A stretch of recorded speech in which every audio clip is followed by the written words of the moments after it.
I'm wishing everyone a wonderful Shabbos. I just wanted to speak about a few mitzvos in this week's Torah portion, a few commandments in this week's Torah portion. This week's Torah portion is Parshas Seitzei in the book of Devarim, the book of Deuteronomy, and in the stone Chumash, it's on page 1046. And there's so many mitzvos, so many commandments in this week's Torah portion. I just wanted to focus on a few of them. So first, the Torah says in this week's portion, in chapter 22, Parak Chavbez, Pasuk Vav, in verse number 6, the Torah says there's a mitzvah if we happen on a bird's nest that before taking the eggs, we have to shoo away the mother bird before taking the eggs. And then the Torah says that we should do this mitzvah in order that it should be, that we be good for us and prolong our days. And Rashi says something very fascinating.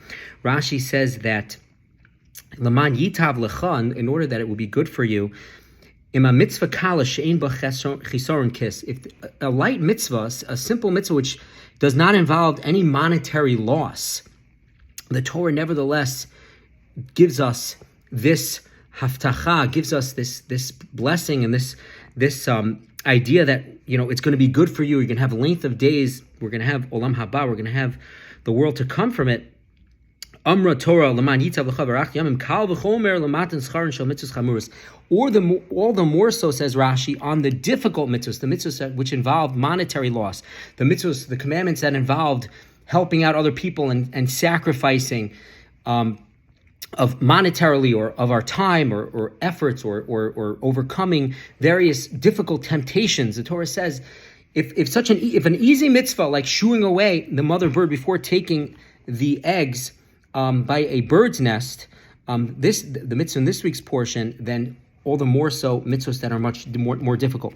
But then there's a few different mitzvahs that the Torah goes through one after the other, and Rashi points out a very interesting idea that we see from this. From that mitzvah of shooing away the mother bird, then the Torah in verse 8 says, if you build a new house, shall make a fence for your roof, so that you will not place blood in your house if a fallen one falls from it. So firstly, 2 points.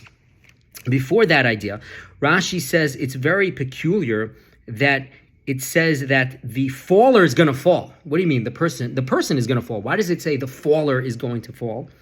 So Rashi points out an idea of emunah, in faith, that everything that happens in the world ultimately is God is behind, and there's a higher purpose for everything that happens to us. So Rashi says, why does the Torah call the faller is going to fall? It's as if he's already called the faller before he even falls. So says Rashi, very fascinating. Let me just find, here it is. Rayu zeh lipo, says Rashi, really, it was destined on Rosh Hashanah Yom Kippur of that year that this person is going to leave this world and he's going to, he's gonna pass away. But don't have, if you have a roof that people go on, that people can access, make sure to have a fence, and that's one of the 613 commandments, because it shouldn't be through you that through your negligence, you cause this death. Says Rashi, because God brings about merit through people that are worthy. Good things come about through them, even though sometimes, it's happenstance, I just happen to have been there to help. No, God sees to it that people that are worthy of it, that it comes about in through them. But also the opposite, that a person who's negligent, person's not careful when they drive, so this person only had a certain amount of years to live, but you're still liable. You're still culpable 100% for the damages and for anything else that happens.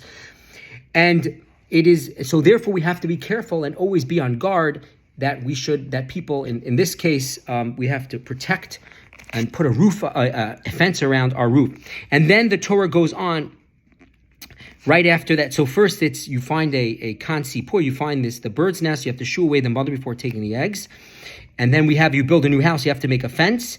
And then we have, when you sow your vineyard with right? So then we have the mitzvah of kilayim, that you have to when you plant the plantings of the vegetables, the fruits, they have to be specific to that species. We have a mitzvah in the Torah that it should continue the way that God intended in the creation of the world, that Nachmanides explains.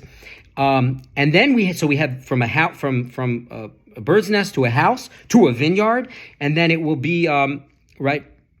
And before that, it speaks about clothing. We didn't get so much into that. So Rashi says something very fascinating. Rashi says, "Im kiyamta mitzvah shiluch hakan."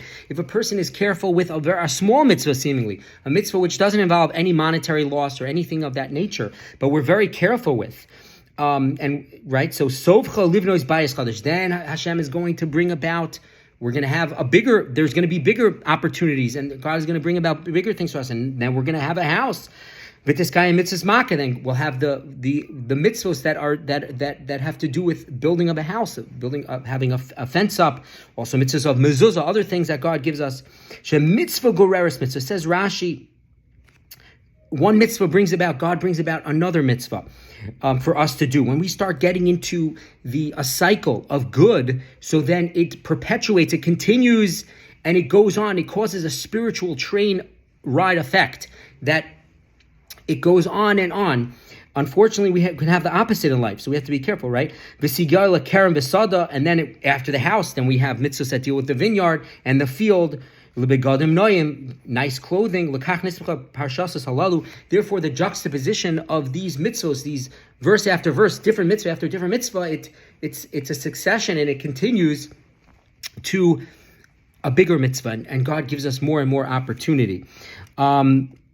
And that's a very valuable point, a valuable lesson. So everything we have in life, it is in order for us to connect us to God, for us to that we could elevate ourselves. And this is also a very interesting point that Maimonides talks about. Rashi seemingly is going with this. Maimonides, the idea that when the Torah says that we'll have reward, materialistic reward in this world, because really the reward for the mitzvahs that we do, the good deeds that we do, is not in this world, it's in the world to come. So right now is action, and the world, after we leave this world, after 120 years, God willing, that is the time for reward. But nevertheless, in this world, God could give us reward because we're choosing to do good. So God, it's not really reward. It's not the principle. It's the dividends that God sees we're doing the right thing. We're going in the right way. So then He gives us more opportunity and more opportunity to come closer to Him and to elevate ourselves, and through the materialism that we have. It's all to serve, all the materialism we have, it's all to serve a higher purpose. Lastly, I want to talk about very startling commandment. The Torah speaks about relationships and the converts to different nations. So the Torah speaks about the Egyptian, the Mitzri, that after the third generation, he's allowed to come into the Kahal Hashem, the congregation of God, and we have to accept him. And Rashi explains over here something very fascinating. That's this idea of Hakoras Hatov. We benefited from Mitzrayim, from Egypt, even though, says Rashi, they tormented us and we suffered through them. But nevertheless, we were in their land. We know the whole story of Yosef. He went down to Egypt, went down to Mitzrayim, and the whole and the Jewish people, they prospered there. Eventually it led to the slavery of Egypt. But because we benefited from the land, we can't reject them entirely. We at first reject them because of what happened. So it's not the first generation, it's the third. But nevertheless, eventually we have to accept them. A convert who comes from an Egyptian, obviously it's not talking about the Egyptians nowadays, it's talking about from the ancient times. Nowadays it's not the same.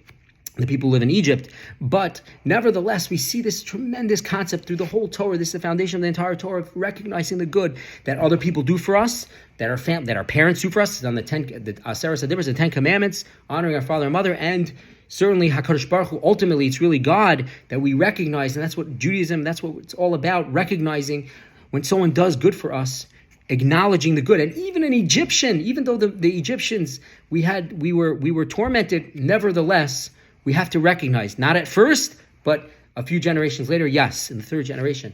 Take care. Have a wonderful Shabbos.